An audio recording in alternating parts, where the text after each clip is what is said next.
फिर दूसरा ये है कि इलेक्शन जीतने के बाद लोग बाग भूल जाते हैं कि हमें करना क्या है। शायद उन्हें आशा है कि मैं नहीं भूलूंगा, जो व्यक्तिगत मेरा अपना अनुभव है, और भूलने का भी नहीं, मौका मिलेगा तो शायद कुछ ना कुछ तो किया जाएगा। एमपी एमएलए के इलेक्शन है, यहाँ भी कुछ चीज़ है, जातिवाद भी है, क्षेत्रीयवाद भी है, तो सब अपना अपना समूह है और इलेक्शन उस पर काफ़ी डिपेंड होता है। जीतने का मन बना लिया? मन जीतने का है, कोशिश भी करूँगा, अब वो तो लक भी है, साथ में सहयोग भी है। जी नमस्कार, स्वागत है आपका राही न्यूज़ में। मैं आपके साथ संदीप पोहीवाल। दोस्तों, जैसे कि आपको पता है कि हम समय समय पे आपकी मुलाकात करवाते रहते हैं। आज भी हम आपकी मुलाकात करवाने जा रहे हैं एडवोकेट संजीव वर्मा से, जो कि एक कानून विशेषज्ञ हैं। जानते हैं कानून के कुछ पहलू कि किस तरीके से निर्दोष को बचाया जा सकता है और दोषियों को सज़ा दिलाई जा सकती है। लेकिन उससे पहले हम बात करेंगे बार काउंसलिंग की, क्योंकि बार काउंसलिंग के चुनाव बहुत पास में है और बार काउंसलिंग का इलेक्शन भी लड़ रहे हैं संजीव वर्मा जी। तो सबसे पहले जानते हैं बार काउंसलिंग के बारे में। नमस्कार संजीव वर्मा जी। नमस्कार। संजीव वर्मा जी, सबसे पहले जानना चाहेंगे बार काउंसलिंग का क्या अर्थ है और जो ये चुनाव हो रहे हैं ये कैसे होते हैं? क्या इसमें आम लोग भी वोट कर सकते हैं या खाली लॉयर या जज ही कर सकते हैं? इसमें जज और आम पब्लिक का कोई वोट नहीं होता है, ये सिर्फ एक अधिवक्ता करते हैं प्रदेश के। और बार काउंसिल जो है, जो प्रदेश होता है, उसकी जितनी भी बार हैं उनके अधिवक्ता बार काउंसिल में वोट करते हैं। अच्छा, जानना चाहेंगे क्योंकि बार का आपको तो मतलब पता है, लेकिन आम जनता को नहीं पता है, क्योंकि अगर जो देखा जाए तो बार बोला जाता है, बियर बार को भी बोला जाता है। ये बार का क्या अर्थ है इसमें, जो वकील की लैंग्वेज में है? अधिवक्ताओं के समूह को जो है, संगठन को जो है, बार बोला गया है जी। तो उसमें बार क्या, हर शब्द के 2-3 अर्थ निकलते हैं जी। लेकिन वो अधिवक्ताओं का संगठन है, हर डिस्ट्रिक्ट वाइज, और जो डिस्ट्रिक्ट से अलग भी बने हुए हैं, जैसे हमारे यहाँ लक्सर भी है, भगवानपुर भी बन गई, तो उनकी अलग अलग बार है, अलग उसकी है, तो उनका अपने अध्यक्ष चेयरमैन जो भी हैं वे चुनते हैं अपने नेता। वो उनके हितों के ध्यान में, अपने हितों के लिए लड़ाई लड़ने के लिए वे उन्हें नियुक्त करते हैं। संजीव वर्मा जी, आप पिछली बार भी बार काउंसलिंग का इलेक्शन लड़े थे लेकिन हार गए थे, और इस बार भी लड़ रहे हैं। उस वक्त क्या कारण थे और अब भी क्या कारण है कि आप बार काउंसलिंग का लड़ रहे हैं? पिछली बार जब मैं इलेक्शन लड़ा था, वो मुझे आइडिया भी नहीं था कि मैं इलेक्शन लड़ूंगा। रुड़की के अधिवक्ताओं ने एक ग्रुप में मैसेज डाल दिया मेरा नाम कि हमारी तरफ से मैं लड़ूंगा, और लंच के टाइम में मैंने उसे, हरिद्वार कोर्ट में था, मैंने उसे देखा। फिर मेरे भी दिमाग में आया कि चलो भाई, इन सब लोगों की मेरे प्रति इतनी वो है तो चलो लड़ लेते हैं। तो मुझे शायद, मेरे ख्याल में 20 या 25 दिन इलेक्शन लड़ने के लिए मिला था, और उस समय पे मुझे कोई अधिवक्ता जानते भी नहीं थे। मैं हरिद्वार कोर्ट में तो डेली जाता था, लेकिन मैं हरिद्वार के सभी अधिवक्ताओं से परिचित भी नहीं था। रुड़की के लगभग सभी जानते थे। अब उसमें विरोध भी होता है, ऐसा तो है नहीं कि सभी मेरे सब वो थे कि मेरे से खुश थे, कुछ लोग मेरे से विरोधी भी थे। और क्योंकि 15-20 दिन का टाइम था और बड़ा इलेक्शन था, तो मुझे समय भी नहीं मिल पाया, क्योंकि उसमें उत्तराखंड प्रदेश काफ़ी बड़ा है, और बड़े के साथ साथ पहाड़ों पे जो है ना, बहुत सी जगह ऐसी हैं जहाँ कोई अधिवक्ता वोट मांगने भी नहीं जाता, और मैं भी नहीं जा पाया। लेकिन शायद इस बार ऐसा नहीं होगा, और मैं इलेक्शन हारने से आज तक इसी कोशिश में हूँ कि कोई मेरे से ये ना पूछे कि हम आपको नहीं जानते। और ऐसी पहले वाली समस्या भी नहीं है कि अब की बार तो शायद मुझे हरिद्वार के भी वकील सभी जानते हैं, रुड़की के भी, लक्सर के भी, कोटद्वार के भी, नैनीताल के भी। 5 साल से मैं सिर्फ मुझे लोग जान जाए यही कोशिश कर रहा हूँ। यानी कि हार के बाद अब आपने जीतने का मन बना लिया है? मन जीतने का है, कोशिश भी करूँगा, अब वो तो लक भी है, साथ में सहयोग भी है। जी। कौन एक बात और जानना चाहेंगे संजीव वर्मा जी, जैसे अभी एमपी के एमएलए के इलेक्शन होते हैं और वोटों का समीकरण निकाला जाता है, तो यहाँ पे ये वकील के ही हैं और पूरे प्रदेश के हैं, तो किस तरीके से समीकरण निकालते हैं और लगभग कितने वकील होंगे पूरे प्रदेश में? जब पिछली बार था तो 12,500 के करीब अधिवक्ता थे उत्तराखंड में। अब की बार लगभग 15,000 के करीब हो जाएंगे। रही बात कि जैसे MP MLA के इलेक्शन है, यहाँ भी कुछ चीज़ है, जातिवाद भी है, क्षेत्रीयवाद भी है, तो सब अपना अपना समूह है और इलेक्शन उस पर काफ़ी डिपेंड होता है। तो मेरी जाति का भी इतना बड़ा संगठन तो है नहीं, मैं तो स्वर्णकार जाति से हूँ। मुश्किल से पूरे ज़िले में 20 वकील होंगे शायद, हरिद्वार ज़िले में। अदरवाइज देहरादून में भी 10-15 होंगे, ऋषिकेश में भी 4-5 हो सकते हैं। तो टोटल प्रदेश में मुश्किल से 100 नहीं हो पाएंगे। नहीं, चुनाव व्यवहारिक भी तो होता है ना। अब जो मैं लड़ रहा हूँ तो शायद व्यवहार के ऊपर ही लड़ रहा हूँ, जी। और मेरी कोशिश भी है और शायद मुझे उसका बेनिफिट भी मिलेगा, क्योंकि मैं काफ़ी लोगों का बड़ा भाई भी हूँ, तो उन्हें तो मेरे से आशा है ही जी। कुछ। फिर दूसरा ये है कि इलेक्शन जीतने के बाद लोग बाग भूल जाते हैं कि हमें करना क्या है। शायद उन्हें आशा है कि मैं नहीं भूलूंगा, जो व्यक्तिगत मेरा अपना अनुभव है, और भूलने का भी नहीं, मौका मिलेगा तो शायद कुछ ना कुछ तब किया जाएगा। संजीव वर्मा जी, यहाँ पे एक सवाल पैदा होता है कि आप एक क्रिमिनल लॉयर हैं और रुड़की में, खास तौर से रुड़की की हम बात करें तो जितने भी क्रिमिनल केस हैं आपके पास ज़्यादातर हैं।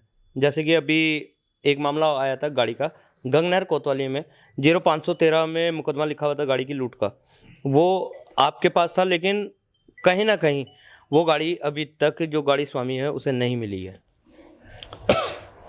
सारे केस तो क्रिमिनल के नहीं है मेरे पे, लेकिन क्रिमिनल में मेरी पकड़ ठीक थी, तो ठीक होने के कारण से क्रिमिनलों को भी ऐसा आदमी चाहिए जो तुम उनके लिए लड़ सके।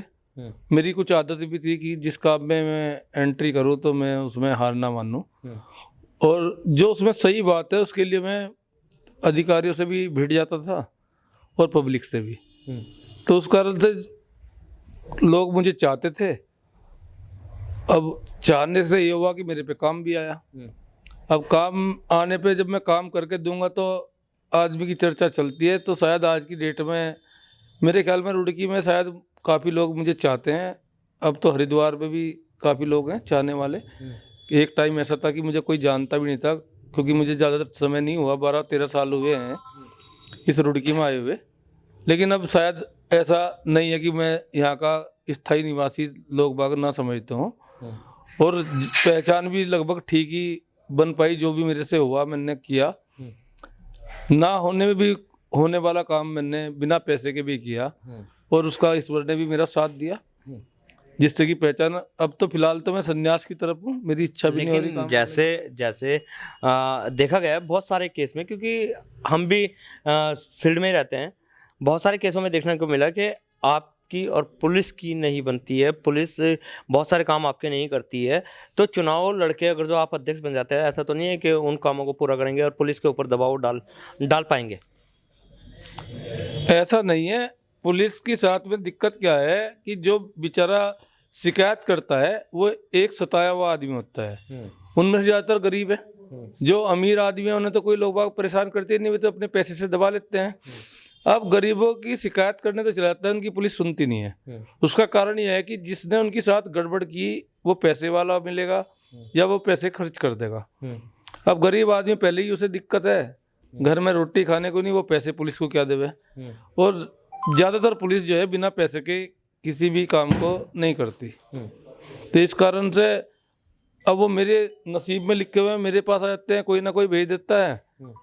अब मैं उनके लिए लड़ता हूँ। कोई ज़रूरी नहीं है कि उनके सबके काम हो जाए, सबके काम तो नहीं हो पाते, लेकिन काफ़ी लोगों के हो जाते हैं। उनकी दुआएं भी मेरे साथ हैं जिनके हो जाते हैं। अब वो गाड़ी वाली बात है, तो गाड़ी तो फिलहाल जो है वो एक अधिकारी के खास आदमी के पास थी, मुकदमा भी पंजीकृत हुआ, गाड़ी एक बार मिली भी, फिर उसे सौंप दी पुलिस ने, उसको सीज नहीं किया। और अभी 8 दिन पहले उस आदमी ने वो गाड़ी फर्जी तरीके से रसीद बना के देहरादून बेच दी। एक मलिक है और एक राव साहब है, उनको बेच दी, रसीद भी बना दी। गाड़ी का मालिक रुड़की में है, मुकदमा पंजीकृत है, उसने बेच भी दी। कौन कौन सी धाराओं पे मुकदमा पंजीकृत है उसमें? उसमें लूट का मुकदमा पंजीकृत है, और उसमें पुलिस भी थी, क्योंकि डीवीआर जो निकला था जिम में से वो पुलिस के सामने निकल रहा था।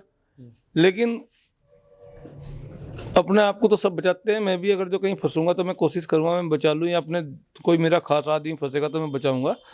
तो स्टाफ की सब शर्म करते हैं, पुलिस ने भी अपने स्टाफ को तो बचा लिया, मुकदमा भी लिख लिया, लेकिन उस मुकदमे पे दबाव बनाने के लिए एक फर्जी मुकदमा भी लिख दिया 354 का, कि उसकी घरवाली को छेड़ा उन्होंने, मारपीट की, दबाव बनाने के लिए। अब उसमें तो जांच चल रही, जो इनकी एफआईआर है उसका पता नहीं कहाँ है, उसका ट्रांसफर हो गया था यहाँ से, अभी तक तो किसी आईओ ने कोई खबर ली नहीं कि उसकी क्या स्थिति है, शायद वो पेंडिंग पड़ा है किसी के पास, और हो सकता है किसी का दबाव आ रखा हो कि इस पे जांच ना करो, अभी पेंडिंग रहने दो, क्योंकि अगर जो जांच होगी तो बरामद भी होगी। जैसे अभी आप ही ने बोला है कि गाड़ी बिक चुकी है, जबकि यहाँ पे मुकदमे दर्ज हैं, उसमें लूट का मुकदमा दर्ज है, तो क्या पुलिस को अवगत नहीं कराया इस चीज़ से कि गाड़ी स्वामी के पास तो गाड़ी आई नहीं है लेकिन गाड़ी बिक चुकी है? पुलिस को अवगत भी कराया, लेकिन जिसके नाम गाड़ी है, जो वादी है उस केस का, उस पे ही पुलिस वाले दबाव बना रहे थे, उनका आके आरटीओ ऑफिस में साइन करके जा। एक तो हमारे यहाँ बीटीगंज चौकी में सुमन सिपाही हैं, उसने कम से कम 15-20 बार तुझे जेल भेज दूंगा, तुझे उठा के ले जाऊंगा, जबकि उसे पता है कि मुकदमा पंजीकृत है इस गाड़ी में, उस पर नाजायज दबाव बना रहा था। एक बिष्ट जी हैं, कोई देहरादून के दरोगा जी हैं, उन्होंने फोन करके उसे धमकाया, तुझे जेल भेज दूंगा, मैं मुकदमा दर्ज कर रहा हूँ।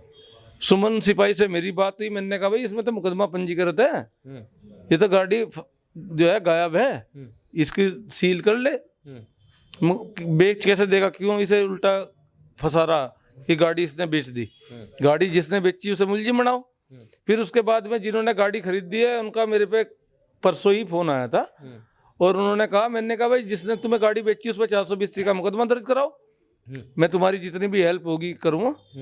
तो उनका भी मलिक नाम से एक फ़ोन आया था मेरे पे देहरादून से, वो कह रहे थे जी गाड़ी हमने खरीद ली। मैंने कहा भाई खरीद ली कोई बात नहीं, अच्छी बात है, लेकिन ये गाड़ी तो वांछित है और आप इसे खरीद भी नहीं सकते।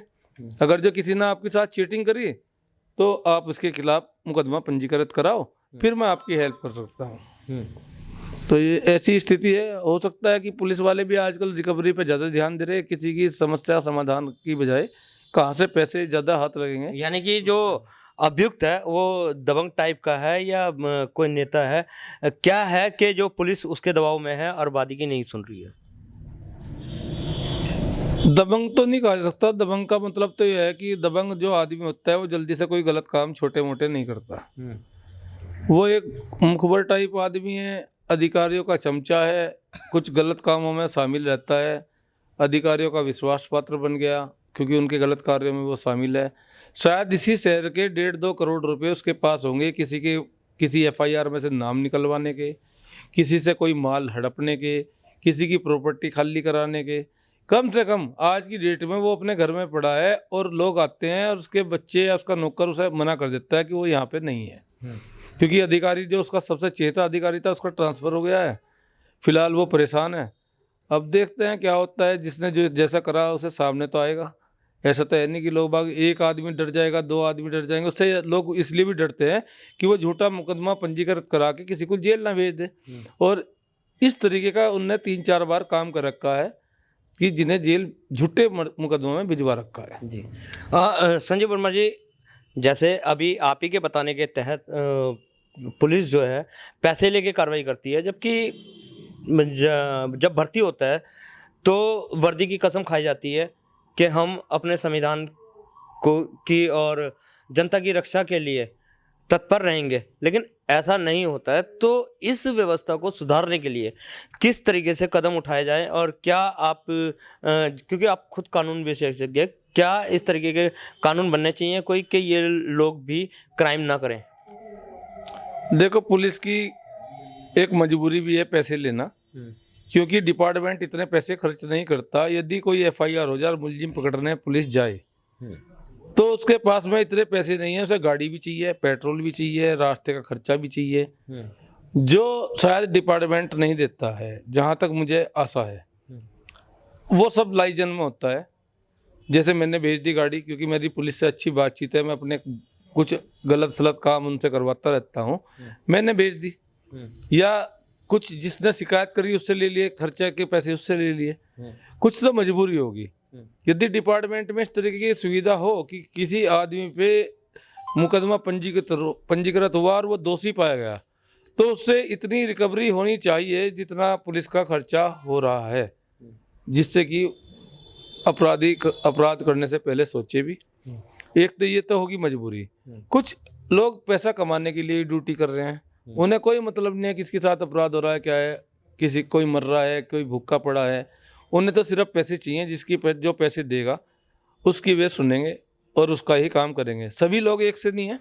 आजकल सिविल लाइन कोतवाली अब से पहले बहुत बुरी हालत से गुजर रही थी, अब इंस्पेक्टर साहब ठीक ठाक आ गए, इत्तेफाक से एसआई भी ठीक आ गया, तो सही चल रहा। जो पुलिस के दलाल थे उनका थाने में आना बंद हो गया, सही आदमी आ रहा, उसकी फरियाद सुननी भी जा रही। लेकिन अब से पहले काफ़ी लोग ऐसे आए कि उन्होंने आँख ही नीचे रखी थी, तुम पैसे दोगे तो तुम्हारी एफआईआर दर्ज होगी, नहीं तो नहीं होने की, तुम्हें उल्टा धमका के भेज दिया जाएगा।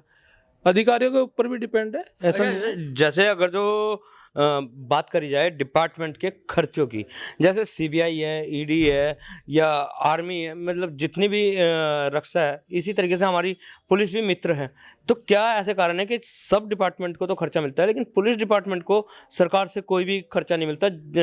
देखा जाए तो जो चालान होते हैं वो भी पैसा सरकार के पास ही जाता है, तो डिपार्टमेंट में सरकार क्यों नहीं ध्यान देती, पुलिस को क्यों अनदेखा किया जाता है, जबकि पुलिस ही हमारी सबसे बड़ी मित्र है?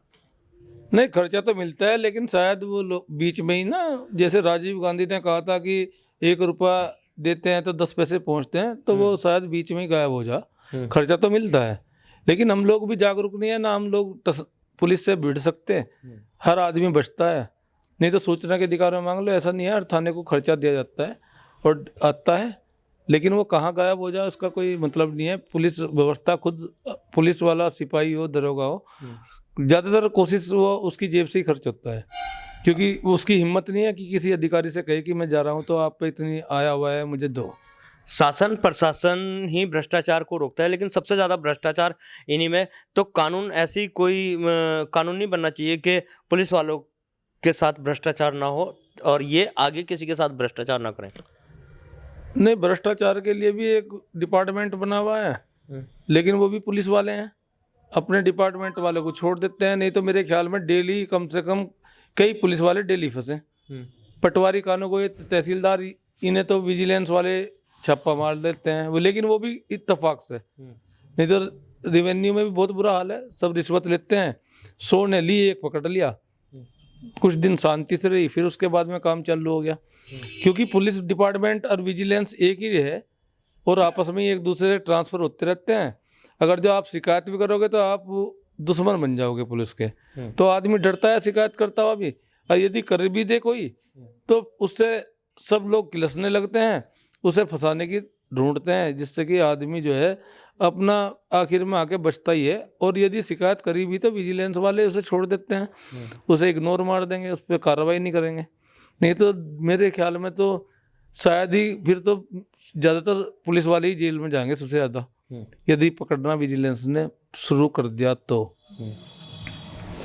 चलिए, बहुत बहुत धन्यवाद आपका हमारे चैनल में बनने के लिए। तो ये थे हमारे साथ एडवोकेट संजीव वर्मा, जिन्होंने बहुत सारी आपको जानकारी दी है और साथ ही ये भी बताया है कि जब सिस्टम करप्ट होता है तो करप्शन नहीं खत्म हो सकता। इसी के साथ बने रहिए राही न्यूज़ में। मिलते हैं आपसे अगले अंक में इसी तरीके के खास शख्सों के साथ। जब तक के लिए दीजिए इजाज़त। जय हिंद, जय भारत, जय उत्तराखंड।